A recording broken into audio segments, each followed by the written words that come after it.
of cultural shifts. And the result is that business people are increasingly viewed as being amoral, because the perspective is that the only driver is profit.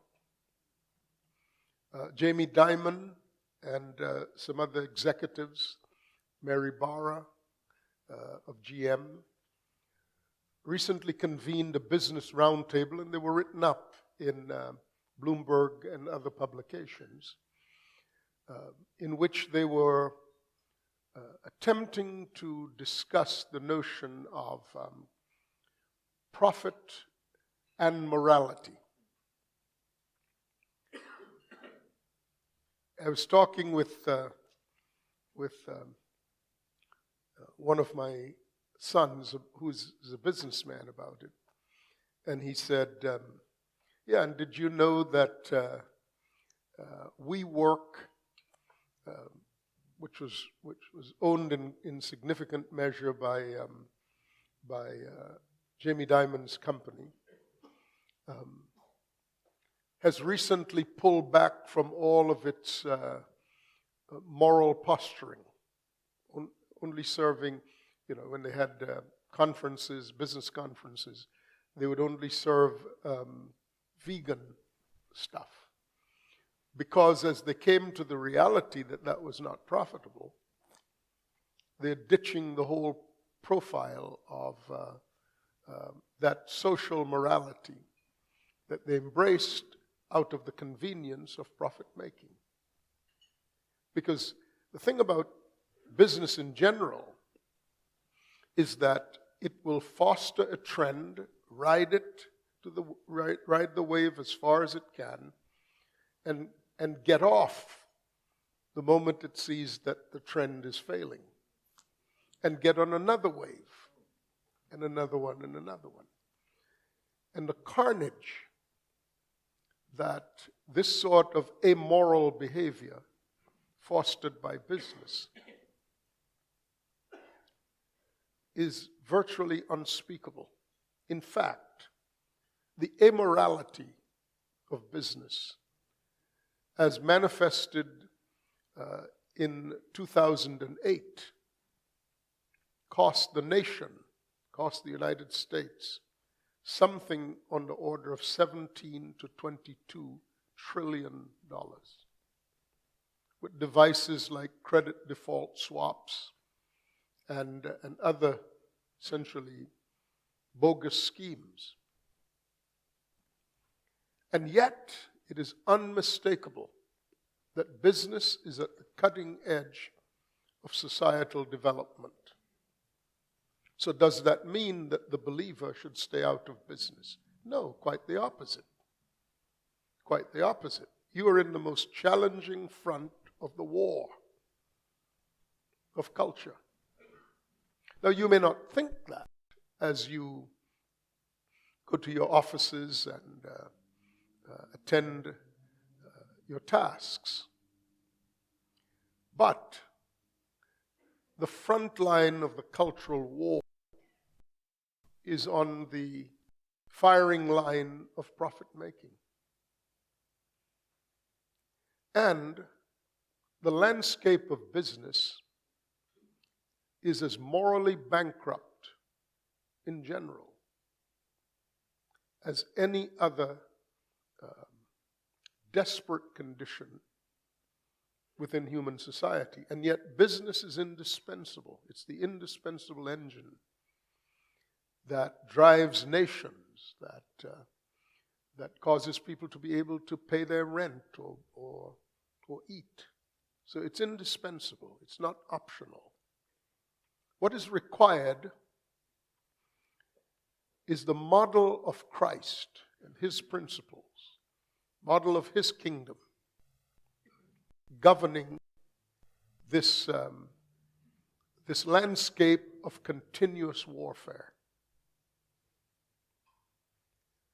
In fact, one of the things I do quite frequently is give counsel to sons who are very much involved in the front line of this conflict.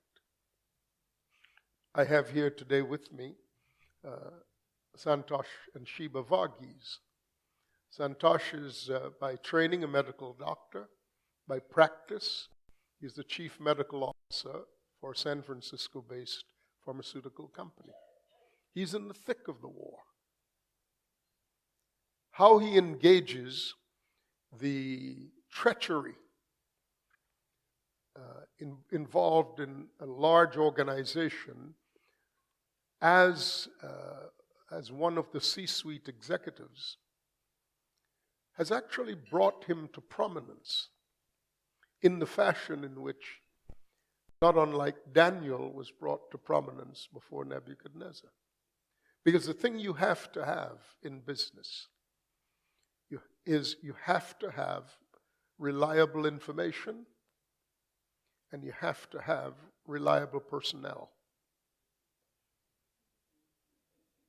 And in an environment of alternative facts and made-up profiles, which is as commonplace now in business as anywhere else, this landscape is particularly treacherous.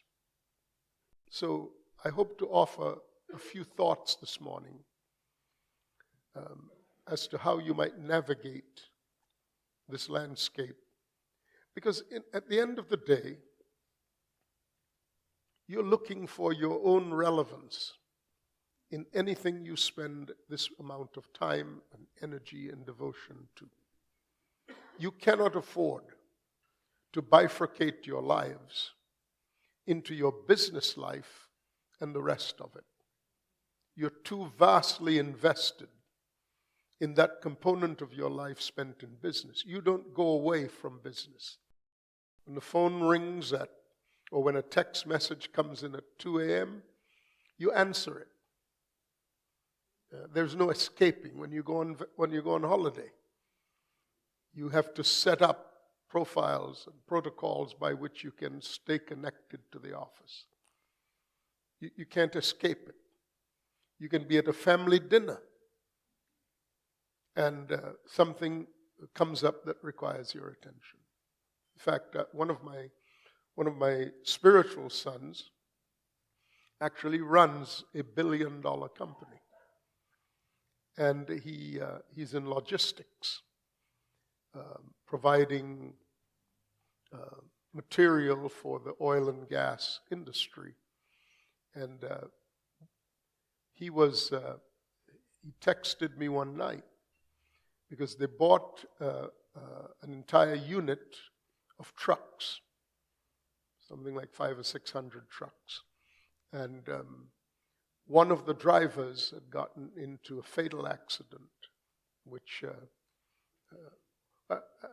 in which I believe at least one person died, but several people were severely injured. And there appeared to have been liability on the part of the company's driver. And I was amazed by this man. In fact, I'm constantly amazed by him, because he is a righteous man. One of my natural sons, who's also a spiritual son, I have two natural sons. They're both lawyers. And one, the older of the two, is his chief counsel. And so almost as quickly as I got off the phone from the one, I was on the phone with the other, because that was probably the next call he made. It was to his counsel. And I was able to steer them through. And they needed my counsel, not because they didn't know what to do. Rarely do my sons in business, rarely is it true that they don't know what to do. What they want is assurance that they have made the right decision. And just as in other human circumstances, when everything falls in, you need to talk to your father. And it may not be that I actually offer them any information specific to addressing the issue. I make that determination on the basis of reviewing what they've done or are thinking of doing as to whether or not I ask them additional questions. But I know what they need. They need to hear their Father's voice, telling them what He thinks they're doing and whether or not what He thinks they're doing is right. Now, so our faith belongs at the center of our business activities. Our trust in the living God is indispensable to our business success because it's indispensable to our personhood. Business is a unique front in this war, in that everything is on the line. And the asymmetries of business routinely make you vulnerable. So there is an absolute imperative that you be rooted and grounded in eternal things. Otherwise, the ebb and flow of business will create paranoia that does not allow you to rest when you lie down to sleep. And everything you affect, if you are the head of anything, everything that you affect will be affected by your lack of rest. It will not do. It does not do for you to simply live in a bifurcated life. There's no such thing. There's not a business life. There's not a family life. There's not a social life. There's not a recreational life. It's one life. And the overarching principles are the only useful and substantial underpinnings to that life. And in fact, for you, business is nearly theater. Business is nearly how you put on display your discovery of God. No amount of money becomes a comfortable emotional buffer to the realities that reach beyond and into the depths of your being. The issues are the same. Who am I? Why am I here? And what is the relevance of what I'm doing? I've talked to too many fellows, men and women actually, who waited until they retired, thinking that they'd have enough in retirement to be able then to live. I was on a fishing trip in Montana about a couple of weeks ago. And here were all these business guys, retired business guys. They looked like they had been outfitted by Brooks Brothers or Ralph Lauren, walking up and down these trout streams, as lost as you could imagine, because they no longer gave command. A couple of them stopped. A couple of them, they must have spent thousands of dollars on their outfits. But I noticed that they didn't pay for a guide, because they were going to do this. Well, we paid for a guide. And he took us to that place to fish that guides know about, and guys outfitted by Brooks Brothers have no clue about. And they just stood on the bank watching us pulling in brown trout and glaring at us. And there was not a thing they could say because we weren't trespassing. They had no actual residual authority over us or anything like that. They thought by glaring we would move just like they moved the world when they stood on the deck of the ship giving command.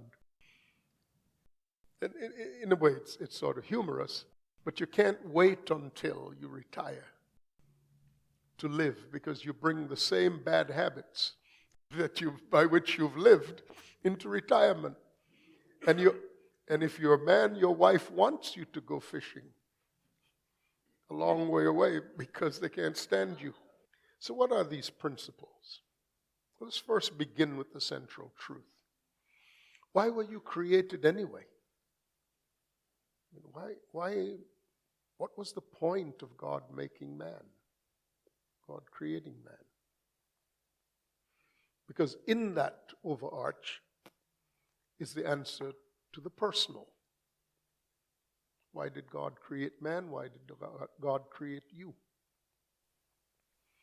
The answer comes in a concentrated form, from a verse in Hebrews chapter 1, verse 2. It says, "For the Son is the radiance of his Father's glory and the exact representation of his Father's being."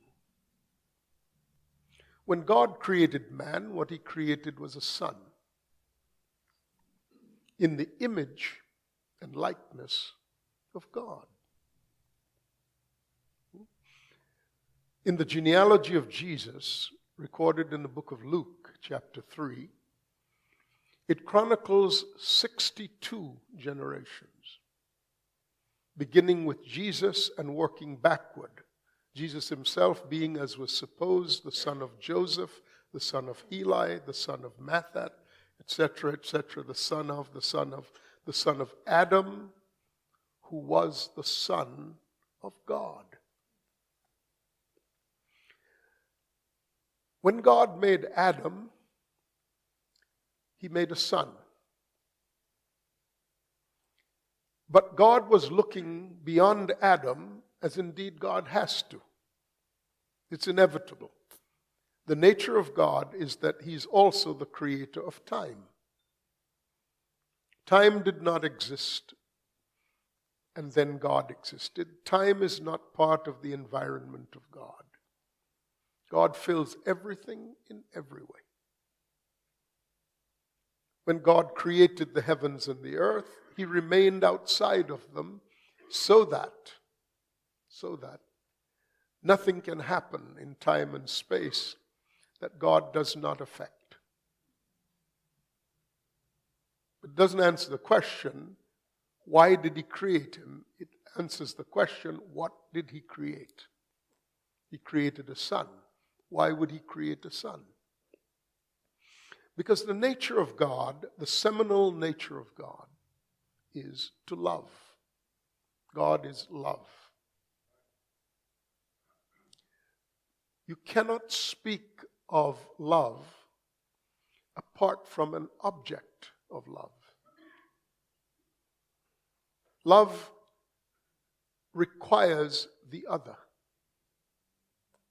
Otherwise, there's no basis for the assertion of love.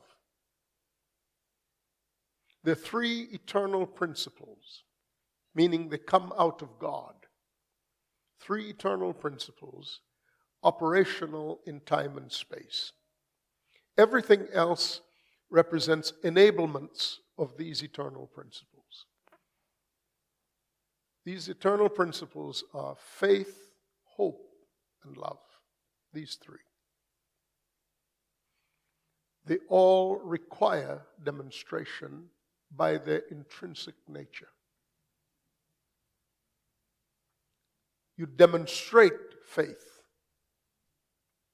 by your posture relative to God.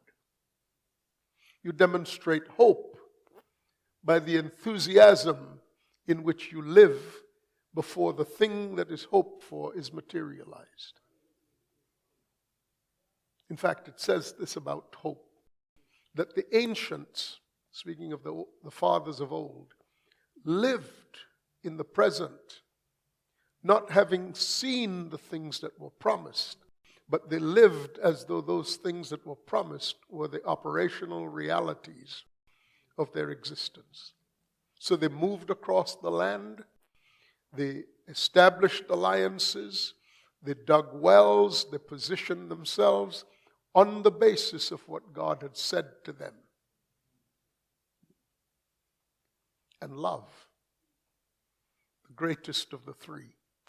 That requires relationships. Otherwise, you cannot love without the other. Now, because God is God and He is love, inevitably, He created the other.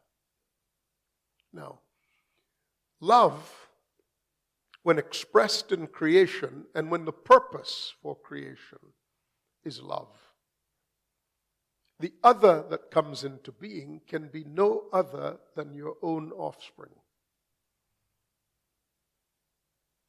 Now, there are others created, but not for the purpose of love. God's love is not understood in any sort of animistic form. God neither loves nor hates the creation.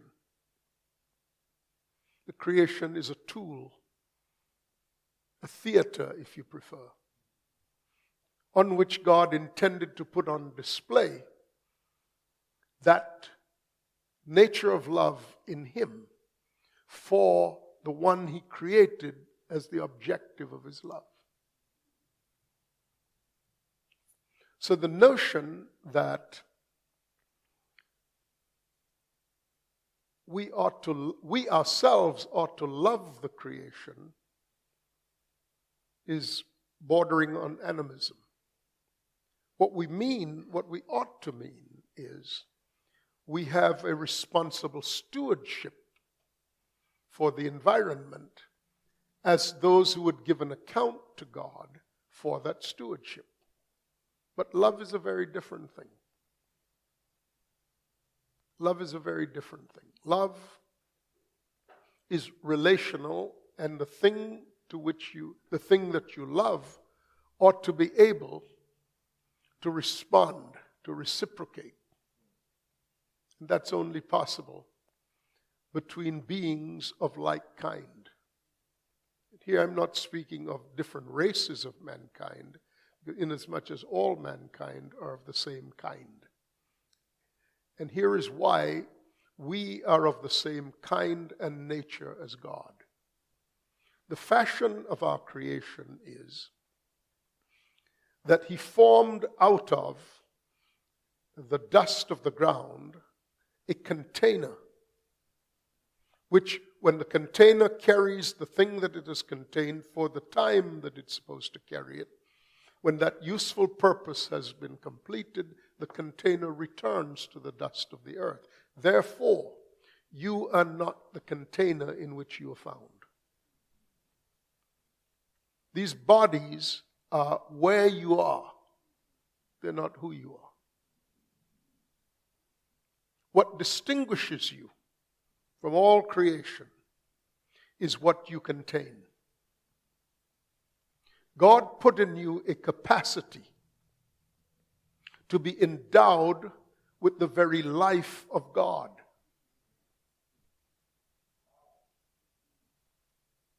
And He made the endowment when He breathed into formed earth. He made an investiture. He made a deposit. He invested out of His very being into the container He established, having designed it Himself to carry this life. Hence, we have three lives. We participate in three orders of life. One regards the form, and that form is called bios. Bios in computer. In Greek, it's bios. In computer language, it's bios. And it means life. And the study of it, the study of the logical connections of the internal functioning of the being and its interaction with the external is called the logic of the bios. And when we study bios logos, we study biology. But the study of bios logos, the study of biology, is intrinsically limited to an understanding and an assessment of the physical form of human beings and the interactions of that physical form to the organic world around it. That is life, but that's not all there is to life. Now you take in through the five senses all manner of impulses, and depending on how you interpret these impulses, you have memories, and the experiences mean something to you, and the recall of these experiences may predetermine your behavior years ahead. The interpretive model of the impulses taken in through our senses is called the psyche. We get the term psychology from it. It also means soul. It's an order beyond bios or beyond bios. So the soul is the interpretive model for the impulses that come through, that break through inevitably through our five senses and are part of our human experience. But then there is yet another level of life, and that level of life is called Zoe.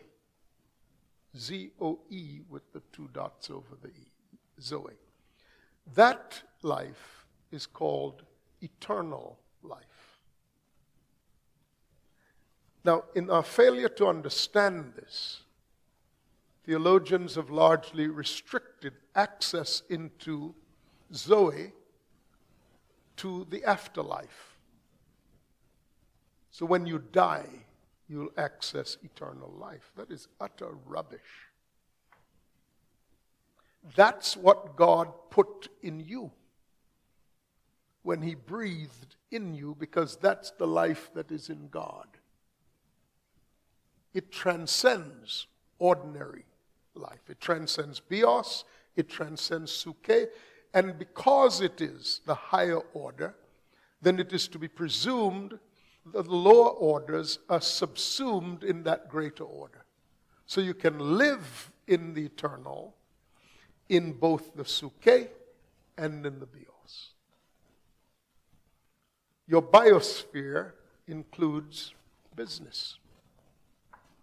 How you live in your biosphere is a question of whether or not you've accessed Zoe functionally, practically, or whether you're going to be governed by the fears of what can happen.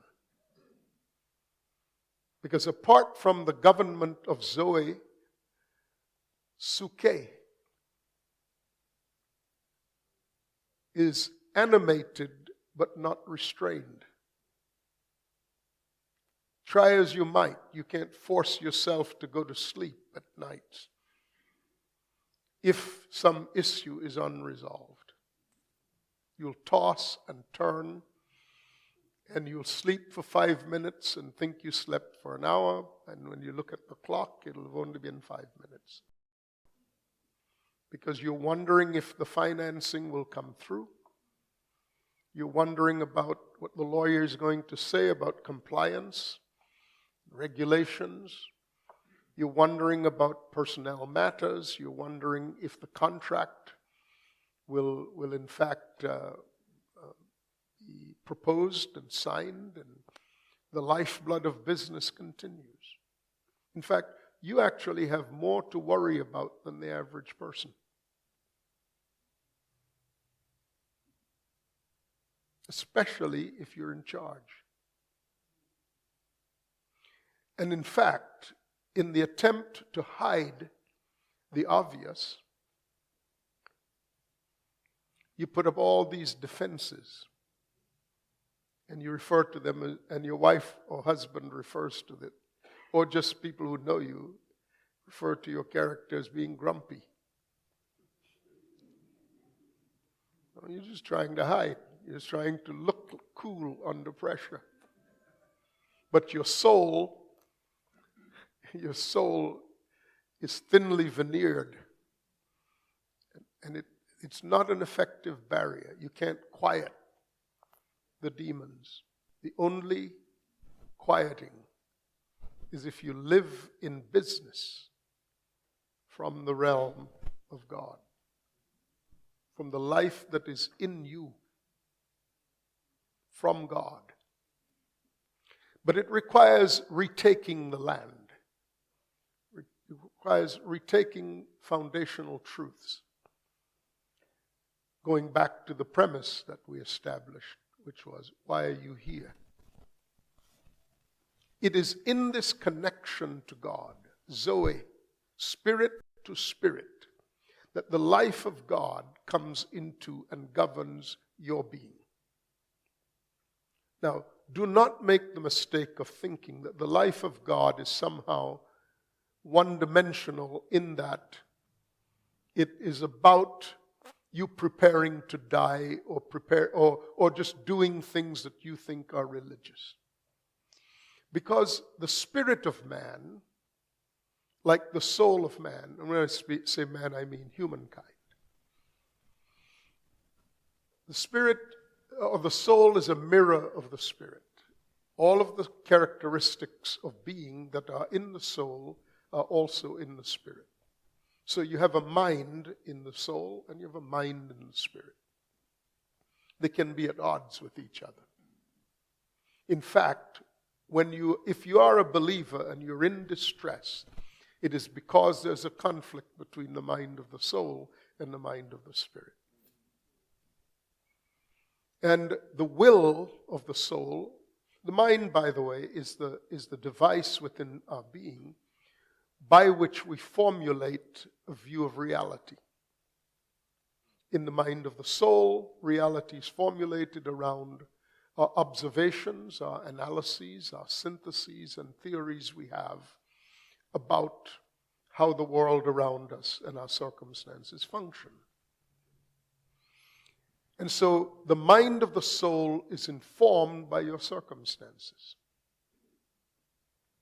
The mind of the spirit is in connection with the Spirit of God and is informed by the reality of God. It is impossible to walk in faith, in trusting God, in your soul. Your soul has to be brought in line with your spirit, but your spirit was constructed, the mind of your spirit was constructed to receive from God that reality of the eternal. And it's functional in quieting your soul and governing your perspectives.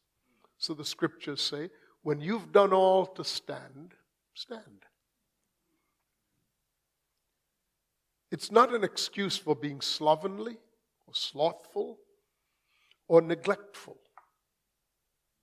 There are requirements consistent with your position, your calling, your responsibilities, your authorities, and the like. To be diligent. And what I'm speaking about is after you've done all of that, then sleep in the boat.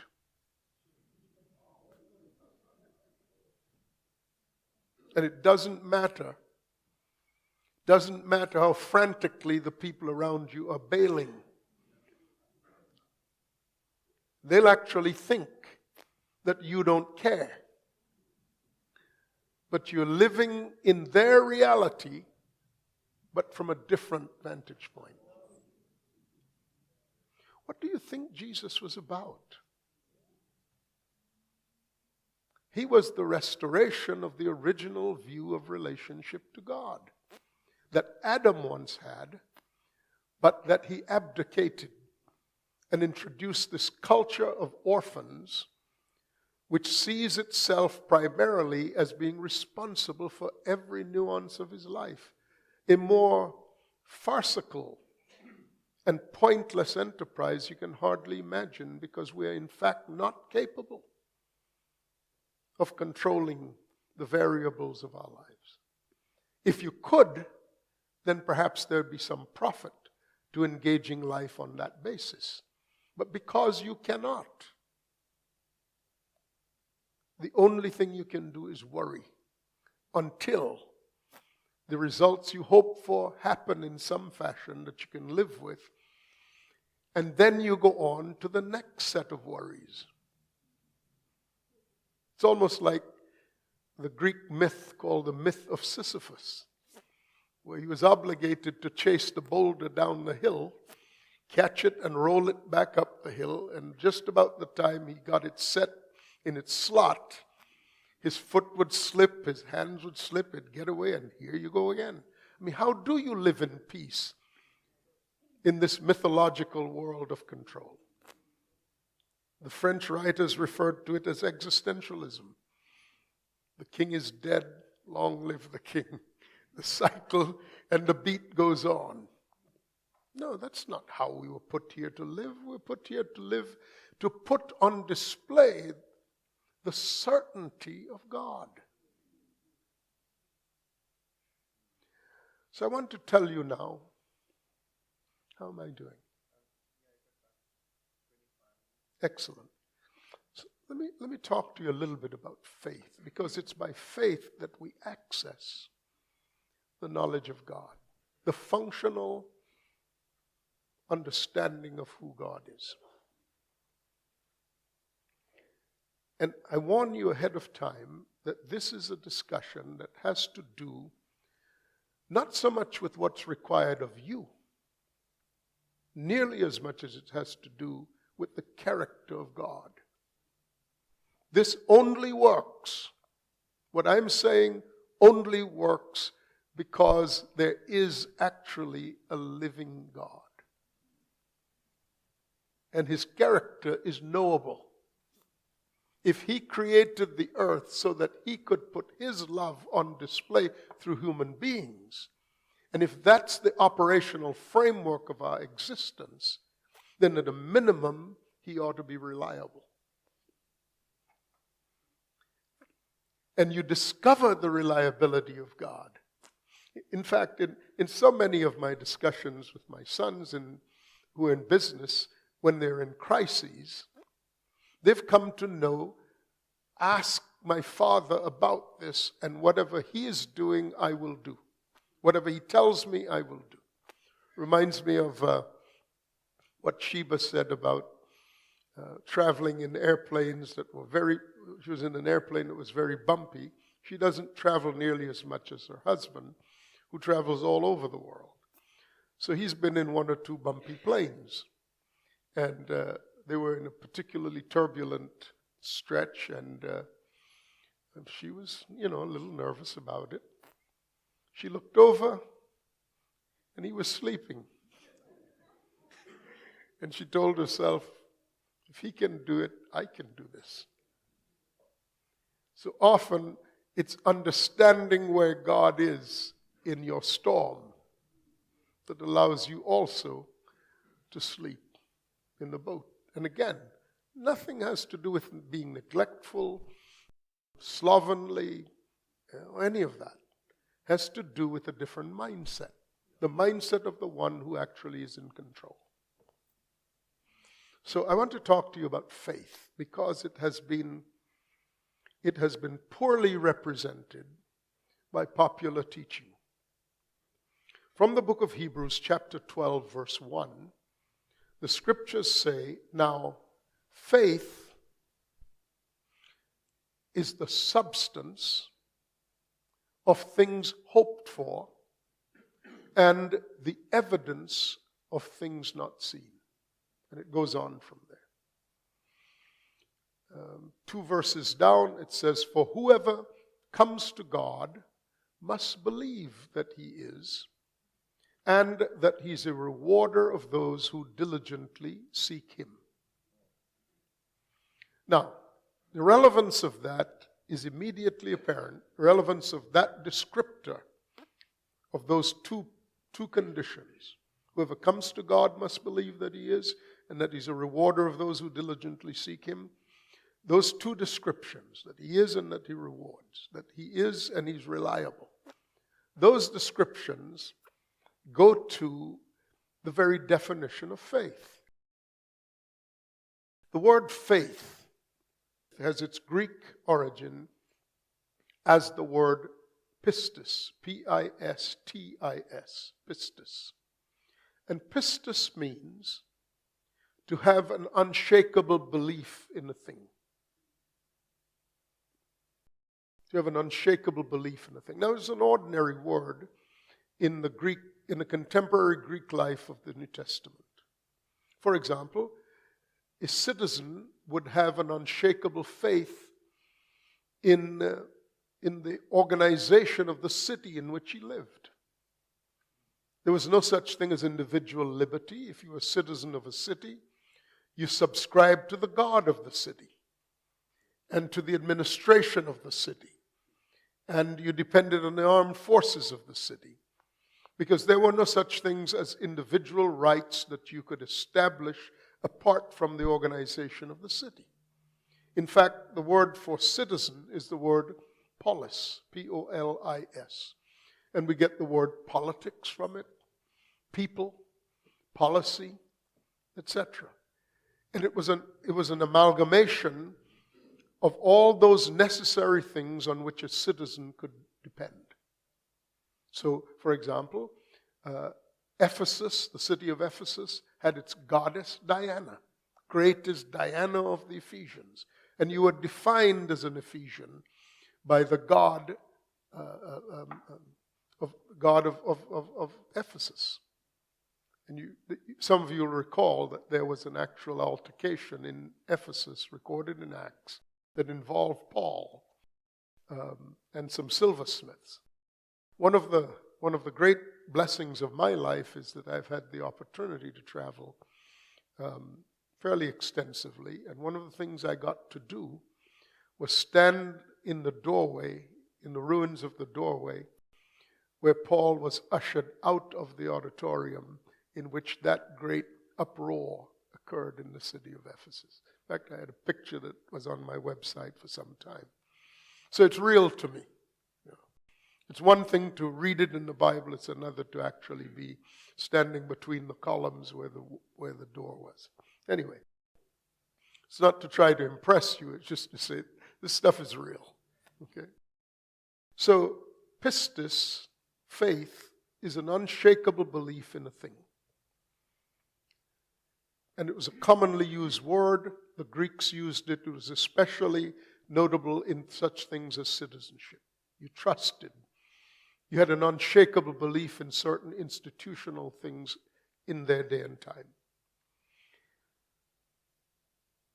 The two beliefs that constitute our faith, in which the two beliefs that define this unshakable belief that we have are, number one, God exists as our Father.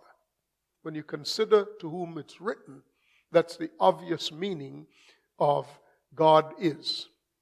It's not the question of the existential, it's not the existential question of whether or not God exists. It is to those to whom it is written, knew that God existed, and now the question was, how personal was this to you? That God exists as your Father, and number two, because He is your Father, He will reward you with His presence if you diligently seek Him. Because He said, you'll find me when you shall search for me with all your heart. Okay? Those are the foundations of the term pistis. Now it goes on to say, so faith is the substance of things hoped for. And that word has been domesticated, substance. No, it hadn't been looked at in a long time.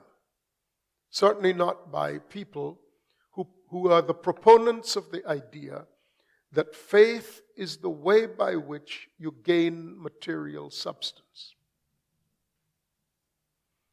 It is an absolutely bogus translation, understanding. Because the word in the Greek for substance, it's the word hypostasis. The word hypo means under, and stasis is the manner of your stance. Right? So what does it mean? Faith is the substance. Sub is under, and stance is posture. It's the way you stand under the truth that God exists as your Father and that He will reward you with His presence when you diligently pursue Him. He will show up. Okay? It's not about material. You can't make the passage come up with that idea. It's not. It speaks of a posture that you adopt because the realities that you believe in allow you to come to rest.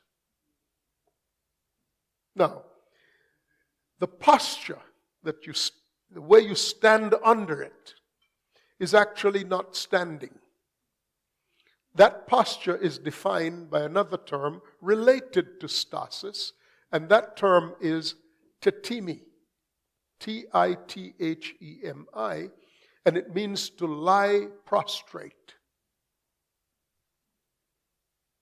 So when you adopt the posture that God is your Father, and because you pursue Him, you will find Him, because of the integrity of His nature, you're able to lie down under that belief. Now, when you lie down, you're at rest.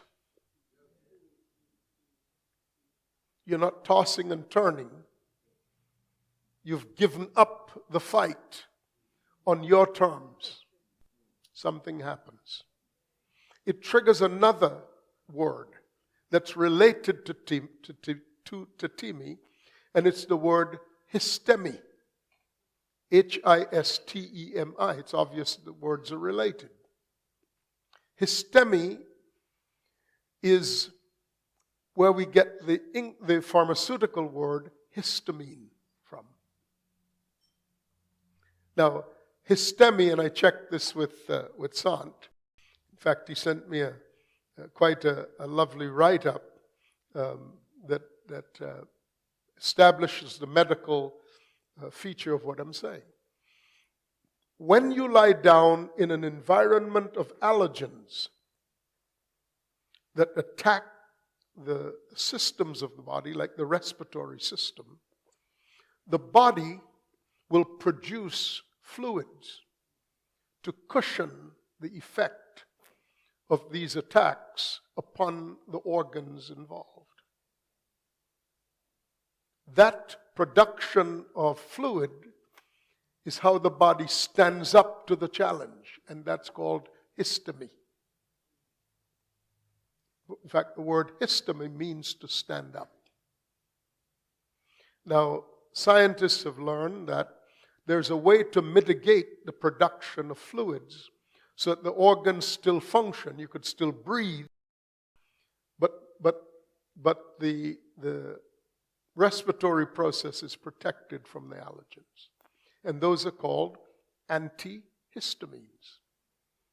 It's a mitigating of the body's natural response to the threat to its existence.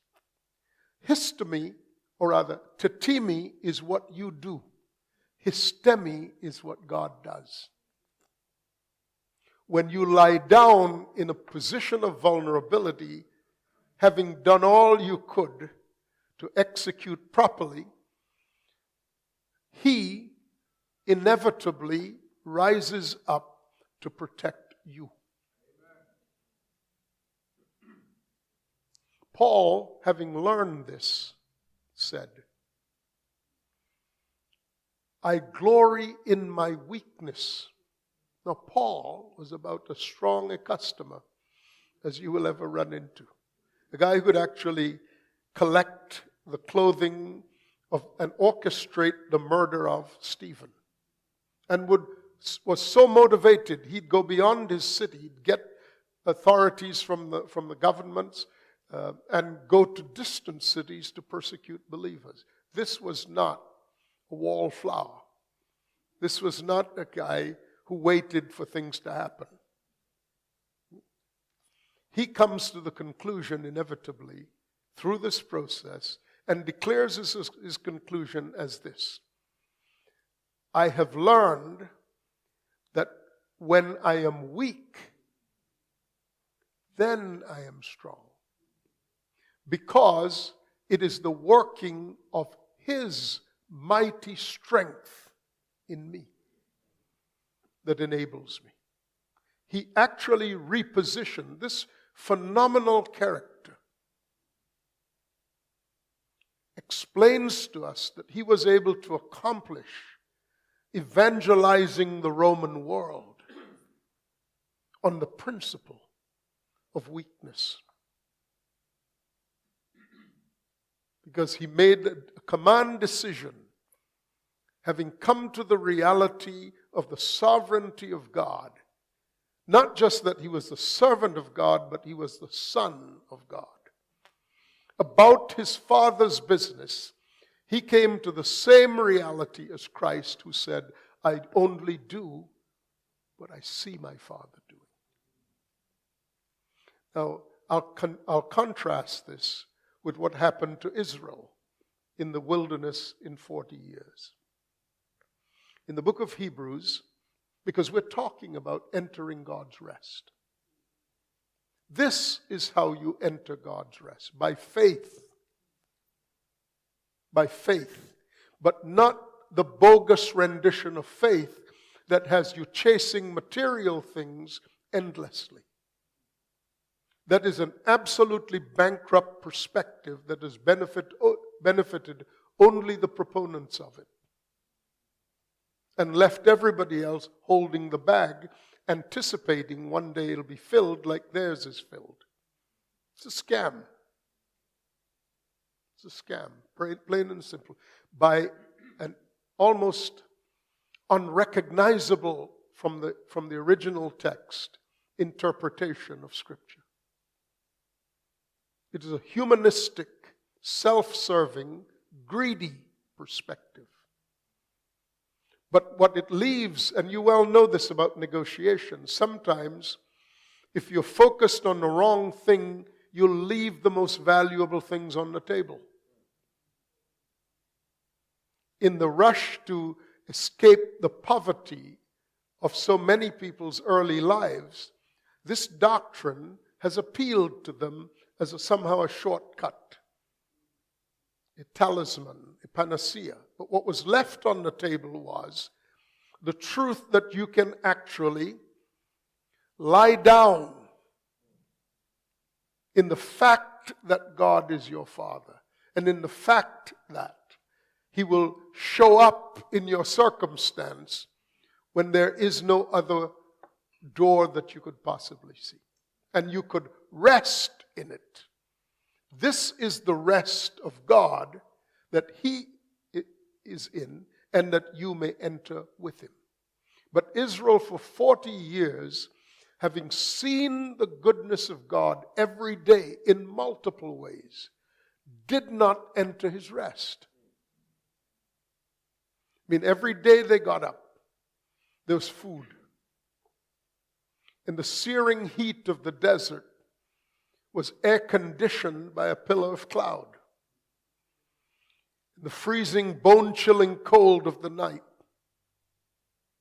was ameliorated by a pillar of fire. Water came out of a rock.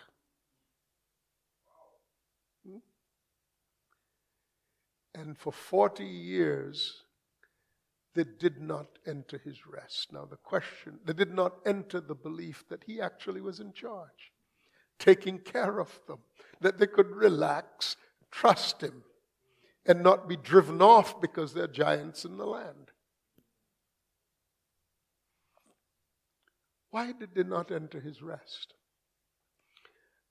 The Scriptures say, and of course we're talking out of Hebrews 4, Hebrews 5, it says they did not enter for two things: unbelief and disobedience.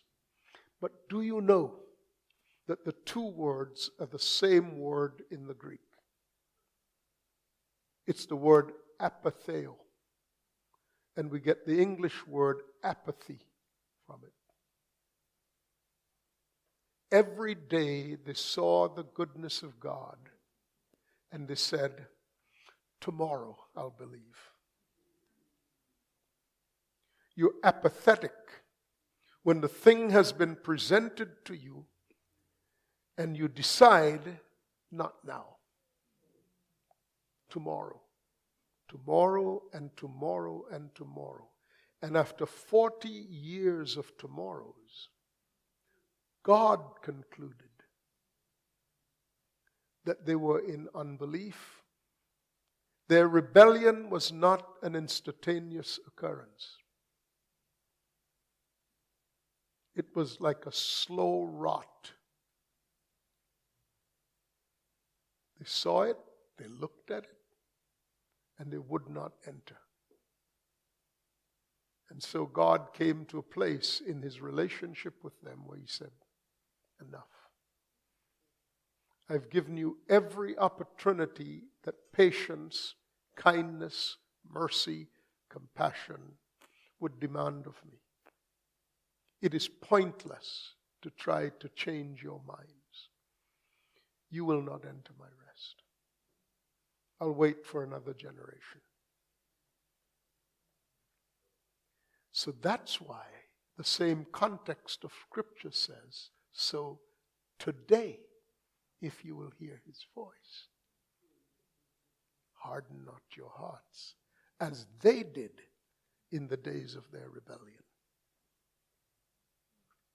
So while you're at it, recognize you are on the front lines of a cultural war